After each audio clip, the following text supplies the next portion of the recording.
Bim, guess what? G'day sport. I'm a Celebrity Out of Here has finished for another year.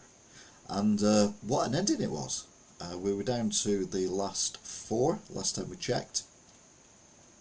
And it was looking interesting and somewhat confusing as well, because one of the people in the last 4 was a certain politician who should or should not have been there in the first place.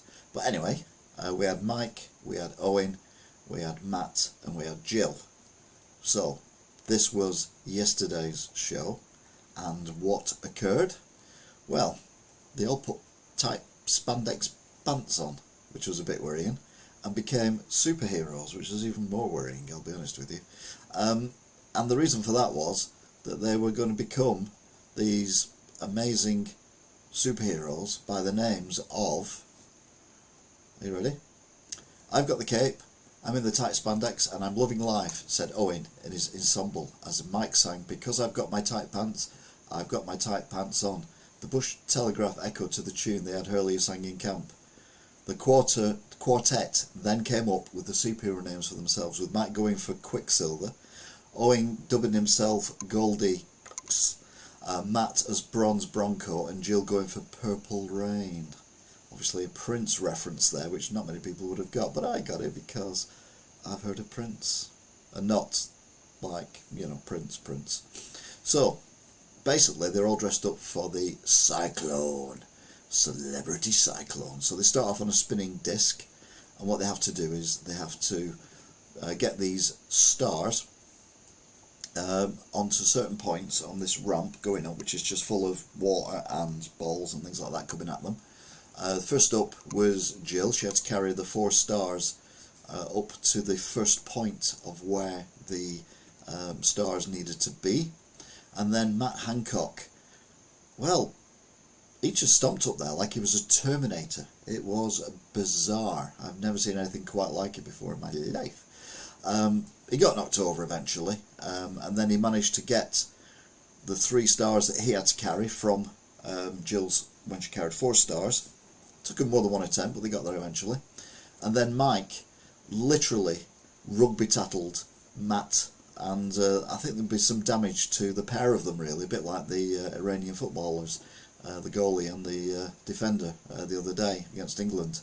Anyway, Mike managed to get his 2 stars, because each time you go up, you take away a star, leave one behind, and he got the 2 stars up to his point, at which point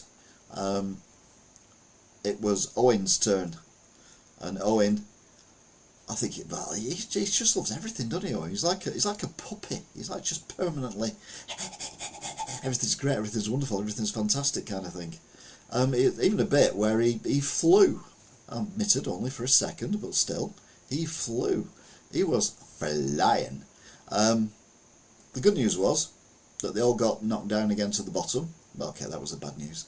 But then, with a few seconds to go, they had to all make their way back up again to their relevant spots, and they completed the challenge, as they do, to be fair, every year. I don't think I've ever seen them not fail it. Mind you, I don't watch I'm a Celebrity to Get Me Out of Here every year either.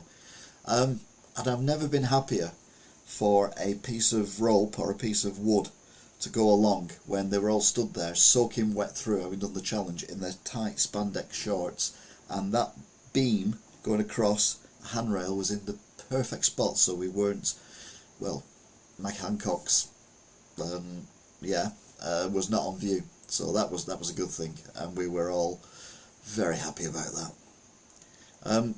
They came back to camp, and there was a little laminate, and it said, we've hidden chuck ices everywhere. 4 chuck ices, because there's 4 of you, and we've hidden them around the camp. And now they're in the desert, so chuck ices ain't going to last long in the desert, but they managed somehow to find all 4 of them before they melted, and they ate them, and they looked vile. And they were on sticks, and I'm like, well, they're not chuck ices if they're on sticks. They are ice cream lollies, like a Magnum or something similar. But the reason they were on sticks was because they had the football results in from the matches that had taken place in the England group of the World Cup thus far. And they're all very happy about that. I have no idea why. Anyway,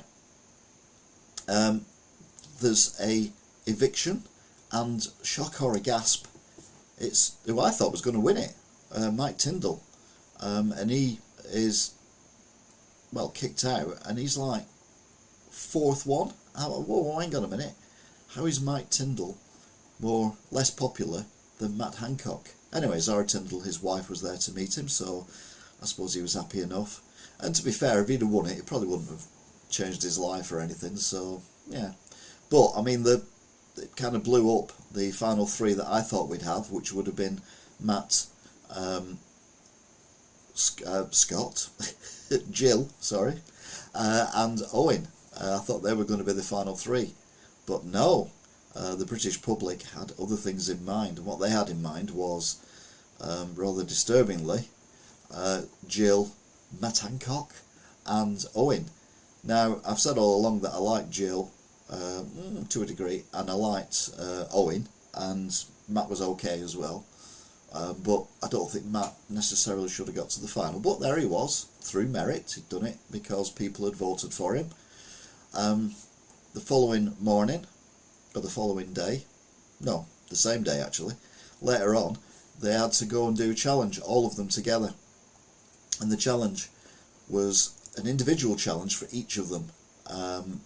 And first up was Jill. Now Jill, as we all know, is a sports person who pretty much takes everything on the chin and just goes with it.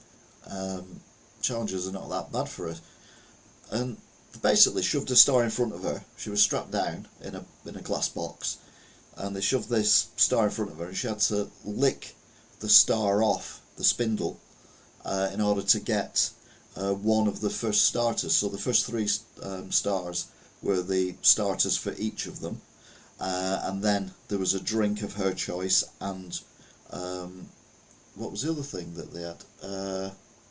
A treat, I think it was. Yeah, they had a treat as well of her choice. So they had 5 stars to do. So it started off with a few rats, and they chucked in obviously a load of cockroaches and whatever. And by the end of it, there were 100 rats in there with her. But fair play, she managed to do it. The person who got the short straw for me was Owen. Although, to be fair, they did give him an eating challenge, and all he's ever done is go on about how he wants to eat, and eat some more. So the first thing he had was a fermented duck egg, which looks vile, and he said, "Oh, it smells awful." And he chomped on it. He had it in 2 goes, and they said, "What does it taste like?" And he went, "Egg," much to the amusement of everyone else, including Jill. Then he had some what looked like, to me, tapeworms. I mean, that's the only way I could describe them. They just look like tapeworms. And he had them like, you know, when you're a kid, and I still have them now every now and then, the strawberry laces. He had to eat 2 of these things, so he put them both together and then just dangled them into his mouth like he was eating strawberry laces or spaghetti. And yeah, had a right old chomp on him. Next, he had a Witchetty grub. Now, I think it's the first Witchetty grub that's been sacrificed this season. Don't eat the end with the head on it, was the advice given, and very good advice as well, one has to say. Needless to say, he didn't, but what he did do was he managed to eat it, and he said that was the worst one so far. Yeah, there was worse to come. A goat's eyeball and a goat's testicle as well. And he went for the first, and to say it looked disgusting would be an understatement. It just looked absolutely vile, and he had to really bite on it and pull it to get it broken down before he could even chew it. And he was saying that the inside of it tastes like beef. It's a bit weird because it's a goat, and the outside was like eating rubber. Now, I've never eaten rubber, but I could imagine what rubber tastes like. But no, he went for it, and then he popped the eyeball in as well, and it did the, if you're squeamish, look away now. He did the old bursting it, and when he burst it, it's, oh yeah, look away now. Well, yeah, enough said. But he devoured it, and you're like, crikey, he's a machine. And then they had a scorpion, and he said, "It's not going to sting me, is it?" Went, "No, it's dead." And they took the poison sac off it. And I mean, I know you can buy scorpions in lollies and things like that over here, but eating one just as is. Anyway, he whizzed it in his mouth in one go, chewed it up and said it was crispy on the outside, a bit like a crisp, and a bit gooey on the inside, and not very pleasant. Then they give him a cow's penis, and again, he was like, "Whoa, I have to eat all that?" And they went, "No, you don't, Ant and Dec." And they said, Ant and Dec said to him, "What animal do you think this off?" And he went, "A koala." No, it was huge. Thankfully, he only had to eat the tip of it, which was on a cocktail stick, and he popped that in his mouth, and job done. I mean, literally, everything eaten. And you're like, well, you're doing this to have a meal later on, but you've had the best meal you've had in the entire time you've been in the camp. Anyway, moving on to Matt Hancock and some of the funniest screen grabs ever. He was basically placed in a fish tank, well, his head was anyway, and water was put in there and various creatures, including eels, and his reaction was amazing. That's when they put the first eels in there. I mean, talk about eyes popping out your head. Then they put some yabbies in there, which are like mini lobster type things, crayfish. I think they're actually quite pretty, but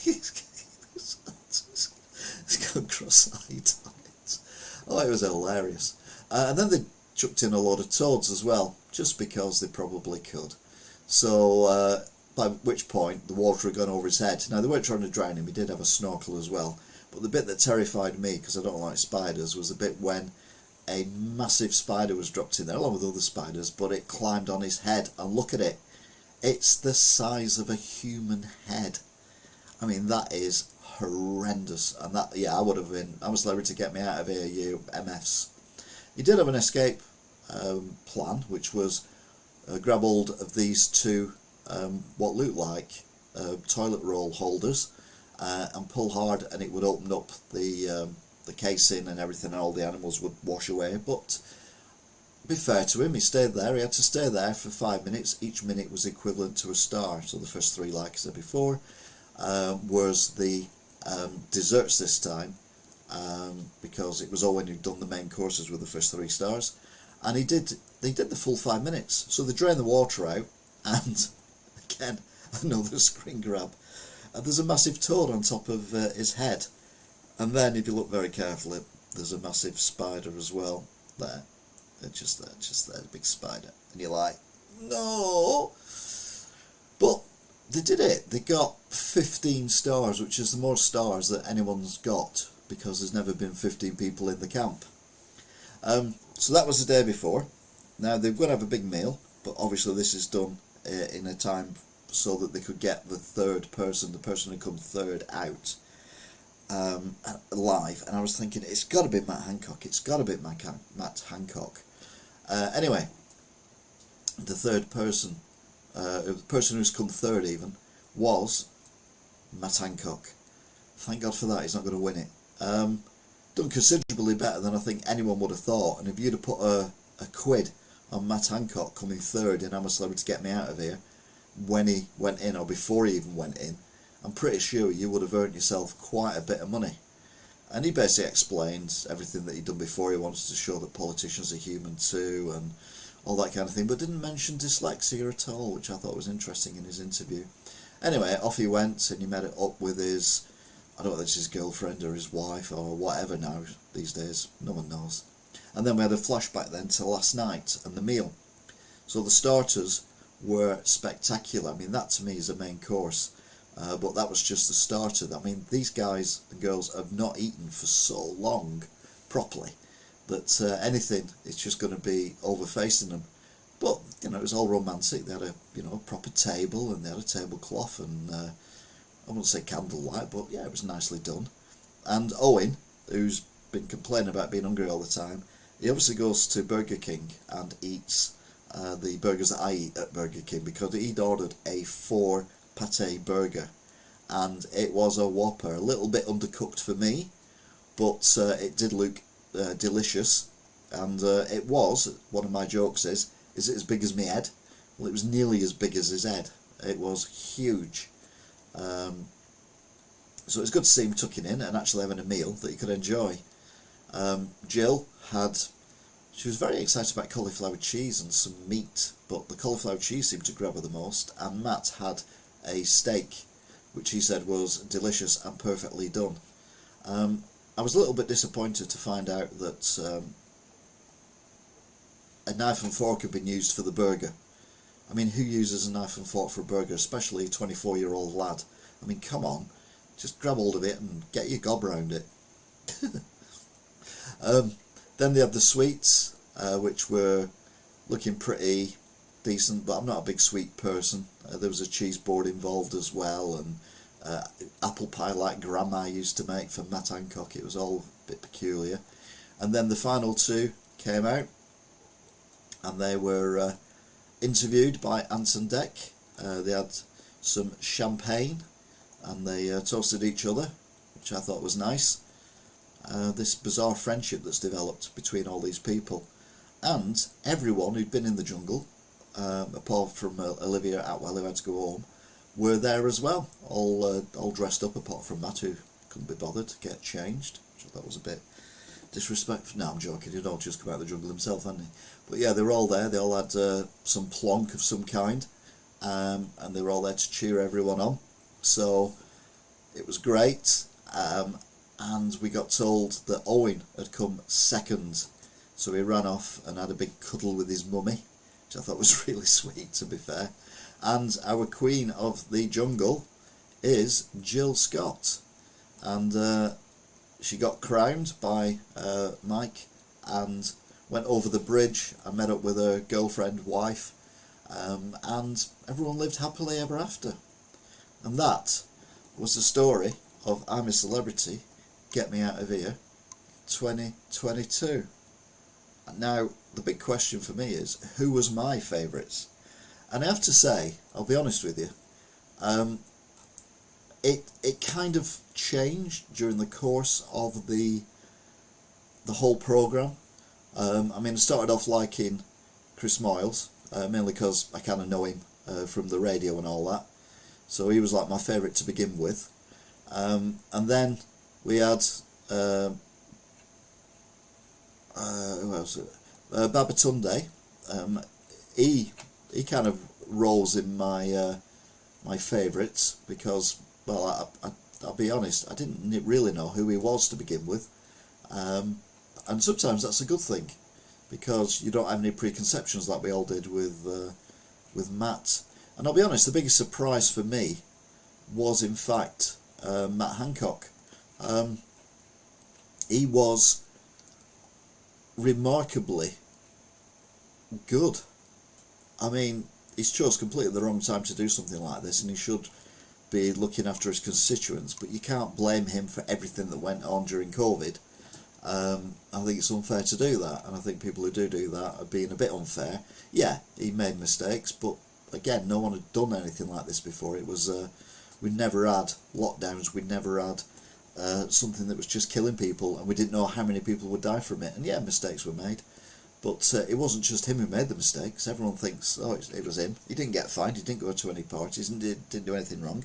It just come across as a bit of a robot. And I think I said that when I was doing the live vlogs and live reactions to the things that they were doing, the COVID press conferences and all that.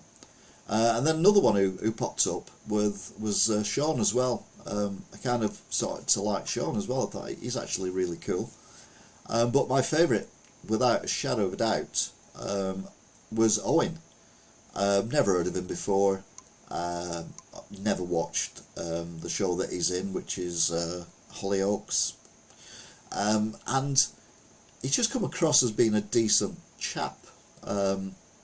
You know, he's in there for the right reasons. He couldn't. Everything was like I said to you before. He was like a puppy dog. Everything was like, this is exciting, this is good, and kind of thing. And I thought it was great, and it was upsetting to see him when he failed with Chris to get more than 1 star. But yeah, I thought he'd done good. And I mean, Jill, worthy winner? Yeah, probably, but I think if Owen had won it, it would have meant more to him than it probably does to Jill, because I mean, she did win the European Cup for the with the Three Lions earlier on this year, so she's had a cracking year, to be fair. Mike Tyndall, he was okay, I suppose. You know, he had his moments. Best moment was when he swam underwater towards Sean, and Sean freaked out thinking it was a massive crayfish or something. That was funny. But easily my least favourite was in third place for my least favourite, Sue Cleaver, who plays Eileen on Coronation Street. I just couldn't take to her whatsoever. Scarlett was my second least favourite, mainly because I didn't even know she was there half the time. She just kind of disappeared into the ether. Actually, no, that's not fair, actually. I won't say she's my least favourite, she just didn't register. My second least favourite was Charlene, who just seemed to come across as this really strange character who, I don't know, something about her I didn't like. But my ultimate least favourite was Boy George, who I thought just come across as being a complete prat. Which is unfortunate, really, but I mean, he himself said a few times that he doesn't take orders off people and he doesn't respect people and stuff like that, so I suppose that's the kind of thing you've got to expect. But the queen of the whole thing, without doubt, was an out of focus, don't know why she's out of focus there, Jill Scott. And that's where we'll leave it. Whether I do any of these again, I don't know. I'll be honest with you, probably not, but never say never. So thank you very much for watching, if indeed you still are, and don't forget to click on the old playlist, and I will see you all again, maybe, for this next year, but I doubt it, unless there's someone else in there who's as intriguing as Matt Hancock. It's not likely to happen though, is it? Anyway, until next time.